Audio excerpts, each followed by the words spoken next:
మేషరాశి వారికి రవి భగవానుడు మిథున రాశిలో ఏడాది తర్వాత తృతీయంలో సంచారం చేయడం వలన అన్నదమ్ములతో అక్కా చెల్లెలతో స్నేహపూర్వకమైనటువంటి వాతావరణాన్ని ఏర్పాటు చేసుకోగలిగినట్లయితే స్థిరాస్తులు చరాస్తులు పిత్రాజితము తాత ముత్తాతల నుంచి వచ్చేటువంటి డబ్బులు లేదా వారి దగ్గర నుంచి వచ్చేటువంటి ప్రభుత్వ ఉద్యోగాలు కానీ ప్రైవేట్ వ్యవహార కార్యక్రమాలకు సంబంధించిన కార్యక్రమాల్లో అన్నింటా మేషరాశి వారికి అద్భుతమైన యోగకాలం ఉందని చెప్పండి.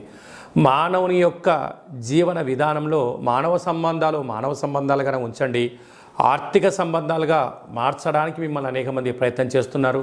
దీనివల్ల మీ వ్యక్తిగత జీవితంలో అనేక మంది వారి అవసరాల కోసం మిమ్మల్ని మధ్యవర్తిత్తుగా వాడుకొని వాళ్ళ అవసరం తీరగానే మిమ్మల్ని ఏకోనారాయణ చేసే పరిస్థితి ఉంటుంది. అలా కాకుండా మౌనంగా ధ్యానంగా సూర్య నమస్కారం